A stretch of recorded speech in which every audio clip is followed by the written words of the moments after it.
In the primeval rainforest of Indonesia, a life-or-death struggle 100 meters in the air is quietly unfolding atop a towering phoenix tree.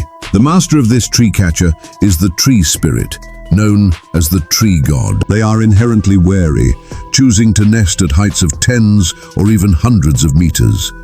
This phoenix tree is their chosen spot. The bark, so smooth even a Malayan sun bear cannot penetrate it, provides them with most of the ground cover. The special substance secreted by the trunk acts as a signal to attract swarms of bees, perfectly fulfilling their requirements for high altitude. But no matter how high or well hidden, they cannot escape the allure of the wood spirit.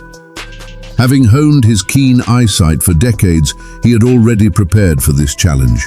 Steel spikes left by his superior wood spirit were still attached to the trunk, a ladder he had laid in advance. He was completely unarmed, without any protective gear. He relied on these steel spikes, each 5 or 6 inches in diameter, to climb upwards. Every inch he pulled upwards required immense effort.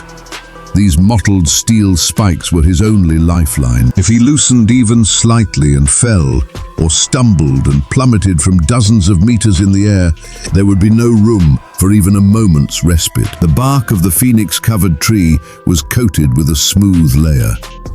Originally a natural barrier, evolved to protect against attacks, it had now become an antenna in front of the people of Kaimi. And it was on these very antennas that the ancient, centuries-old high-tech skill of Indonesia was being extracted. It was also the very essence of survival for the local Kaimi, sitting in their drums. Before long, he had climbed to a height of 40 meters. All around him was bare wood, not a single tree to be seen, only lonely, dry spikes.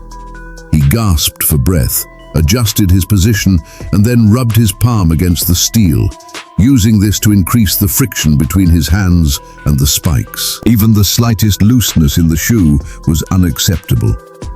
Every old nail he bought had to be carefully inspected, and any looseness was immediately removed. The auxiliary poles that had been fixed to the tree trunk years ago were long since rotten. He carefully climbed down without looking, lest he slip and cause an accident. The heights were the most dangerous. A single gust of river wind could cause him to tilt and be irreversibly thrown off balance. He cautiously probed, inch by inch, for over 20 minutes. The wind was finally less than 10 meters away, a skill passed down through generations of Southeast Asian herders, the ability to quickly catch the wind. After gritting his teeth and climbing for a while longer, he finally reached the top of the tree, finally able to catch his breath. But the wind at 100 meters was several times stronger than at ground level.